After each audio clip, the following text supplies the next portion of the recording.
अऊज़ु बिल्लाहि मिनश शैतानिर रजीम। बिस्मिल्लाहिर रहमानिर रहीम।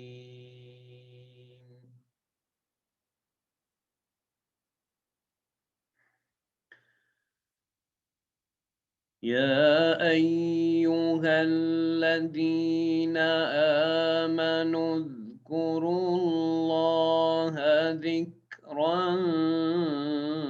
كثيرا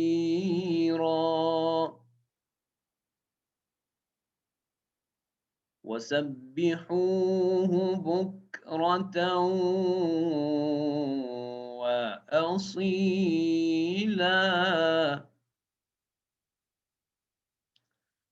هو الذي يصلي عليكم وملائكته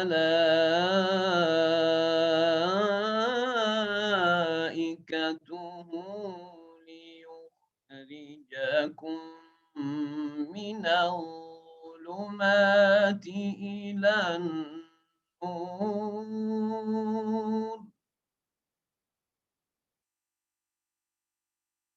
وكان بالمؤمنين رحيما. تحيتهم يوم يلقونه سلام وأعد لهم أجرا كريما. تحيتهم يوم يلقونه سلام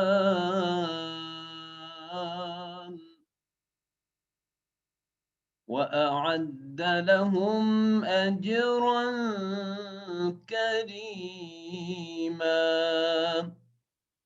صدق الله العظيم। जी, आज की इस 5वीं नशिस्त का हमने बाकायदा आगाज़ तिलावत कलाम इलाही से किया है। इल्मुल मकामात कोर्स का हमारा चौथा लेक्चर था मकाम नहावन, जिसको हमने बड़ी तफ़सील के साथ डिस्कस किया था अपने पिछले लेक्चर में।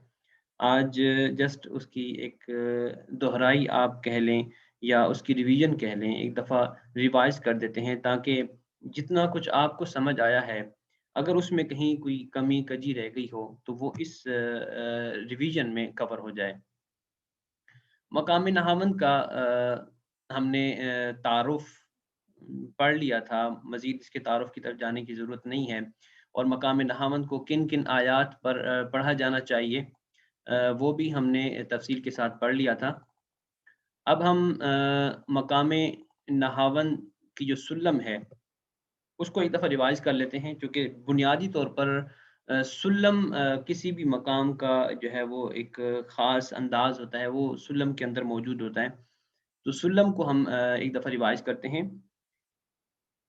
ला, सी, दो, रे, मी, फ़ा, सोल, ला। ला, सोल, फ़ा, मी, रे, दो, सी, ला।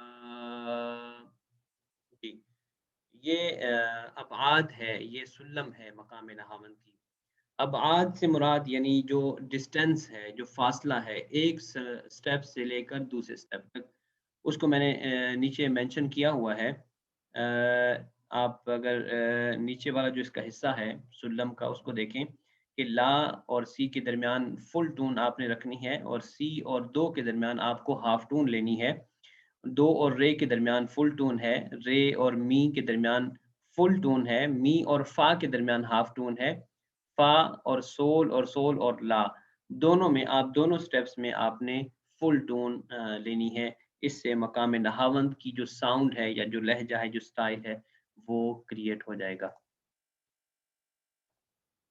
मकाम नहावंद की मिफ्ताह जो हमारे लिए मुआविन साबित होती है कि हम इस अंदाज़ को अपनाकर इस अंदाज के मुताबिक मकाम नहावंद को पढ़ें। तो मैं आपके सामने मिफ्ताह मकाम नहावंद पढ़ता हूँ। वन्नून नहवन, ज़रा गौर कीजिएगा। औ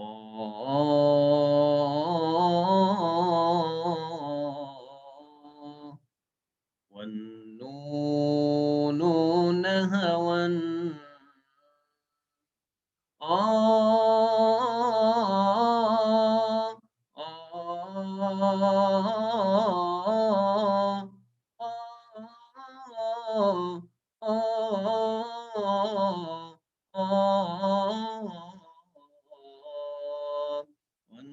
والنون نهوا لحن حب بين المحبوبين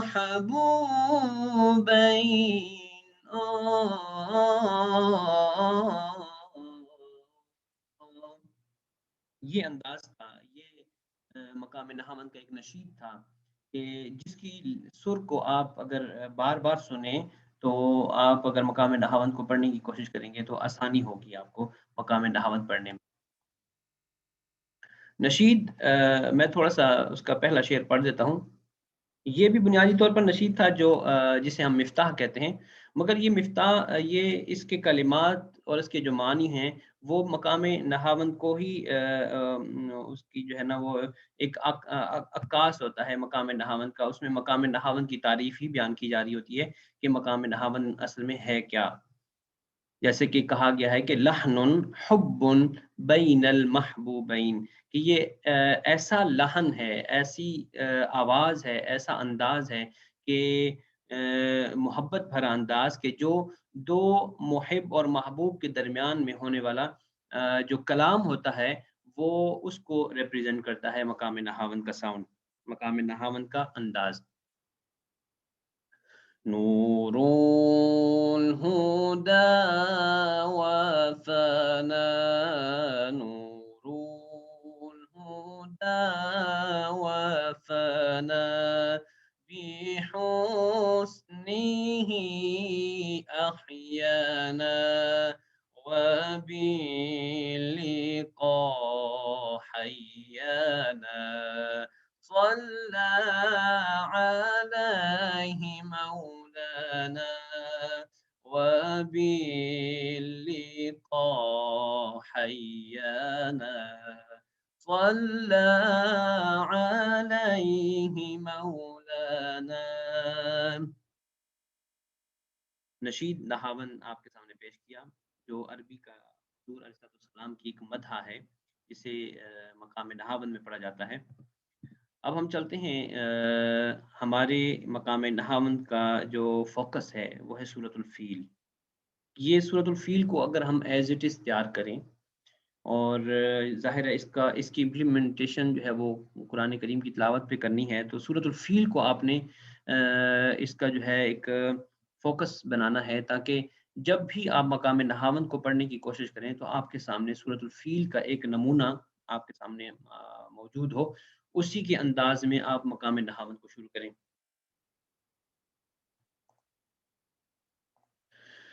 बिस्मिल्लाहिर्रहमानिर्रहीम। ये सूरतुल फ़ील की जो तिलावत है, ये मैं तरतील में करता हूँ। तरतील से मुराद अहले अरब लेते हैं कि जैसे आप नमाज़ के अंदर कुरान करीम की तिलावत करते हैं, उसे तरतील वो समझा जाता है, अहले अरब के नज़दीक। मगर हमारे यहाँ अहले अजम के नज़दीक तरतील हम उस अंदाज़ को कहते हैं कि जो हम महफ़िल में तिलावत या महफ़िल में या किसी प्रोग्राम में आप तिलावत करते हैं और बहुत ही स्लो अंदाज़ से तिलावत करते हैं, उसे आप तरतील कहते हैं। मगर अहले अरब तरतील कहते हैं कि थोड़ा-सा तेज़ पढ़ना, यानी जैसे नमाज़ में तिलावत होती है, ठीक है? जैसे हम नॉर्मल महफ़िल में तिलावत करते हैं, उससे थोड़ा-सा स्पीड तेज़ हो। बिस्मिल्लाहिर्रहमानिर्रहीम। ألم تر كيف فعل ربك بأصحاب أصحاب الفيل ألم يجعل كيدهم في تضليل وأرسل عليهم طيرا أبابيل ترميهم بحجارة من سجيل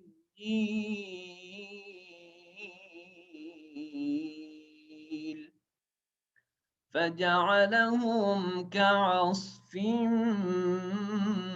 مأكول صدق الله العظيم। ये था मकाम नहावन जिसमें सूरतुल फ़ील की तिलावत की गई है और सूरतुल फ़ील को बुनियाद बनाएँ और इसको बार-बार सुनें और सूरतुल फ़ील की बुनियाद पर आप अपनी तिलावत में जो है इसका इस्तेमाल शुरू करें, ताकि आपको अंदाज़ा हो कि मकाम नहावन को कैसे पढ़ा जा सकता है या कैसे पढ़ा जाएगा। सूरतुन नज्म की हमने तिलावत लास्ट टाइम हमने की थी। अब चूँकि टाइम हमारे पास बहुत शॉर्ट है सूरतुल फ़ील को एक दफ़ा मैं दोबारा रिवाइज़ कर देता हूँ मुजव्वदाना अंदाज़ में यानी जैसे हम अपने यहाँ महाफ़िल में तिलावत करते हैं। أعوذ بالله من الشيطان الرجيم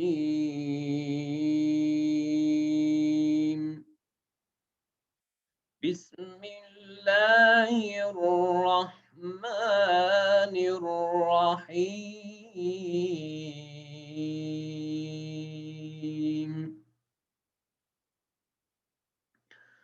ألم تر كيف فعل ربك بأصحاب الفيل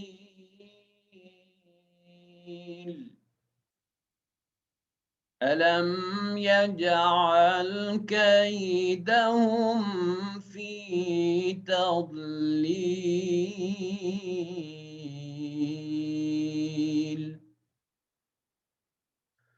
وأرسل عليهم طيرا أبابيل ترميهم بحجارة من سجيل وأرسل عليهم طيرا أبابيل ترميهم بحجارة من سجيل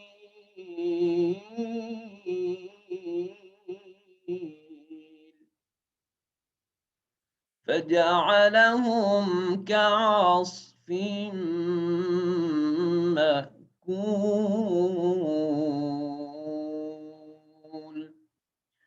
صدق الله العظيم।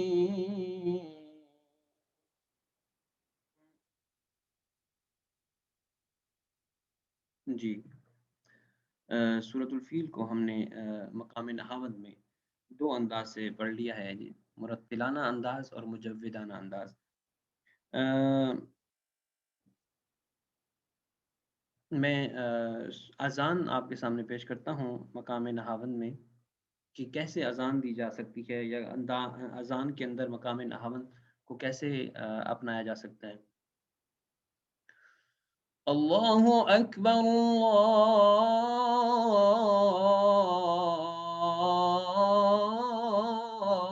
अल्लाहु अकबर अल्लाहु अकबर अल्लाहु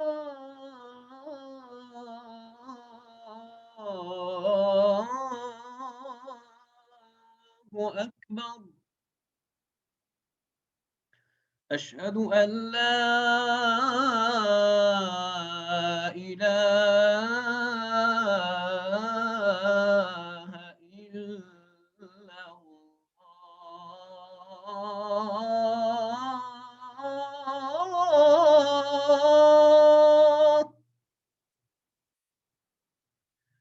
أشهد أن لا إله إلا الله.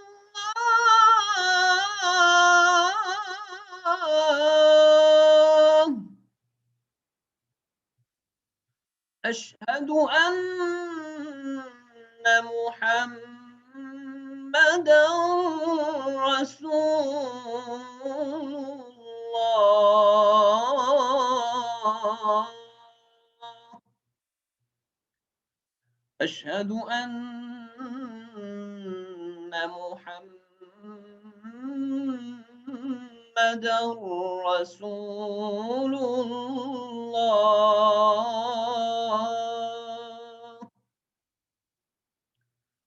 حي على الصلاة.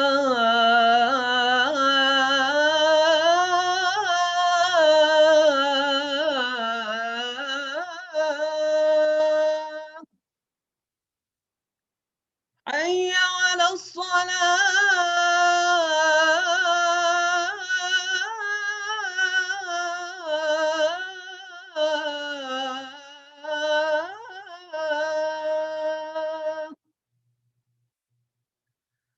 حي على الفلاح.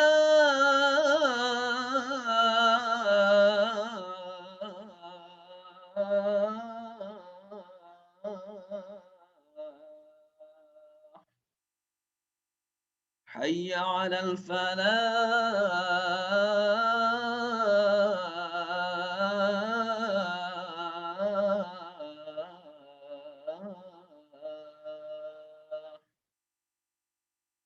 الله أكبر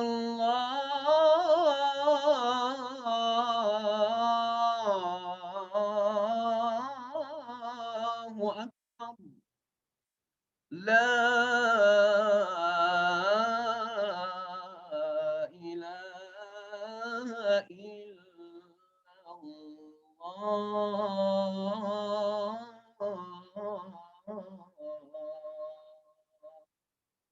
محمد रसूल ये नशिस्त थी जिसे हमने मकाम नहावन की रिवीजन के लिए मुख्तस किया था। इसका इख्तिताम यहाँ पे हम करते हैं और हम अपनी अगली नशिस्त की तरफ जाते हैं जिसमें हम अपना नया मकाम पढ़ेंगे। अपनी अगली नशिस्त में जाने के लिए आपको जो नया लिंक है वो जॉइन करना होगा, जो पहले आपको मैंने अपने व्हाट्सएप ग्रुप में शेयर किया था। अस्सलामु अलैकुम रहमतुल्लाहि व बरकातहू।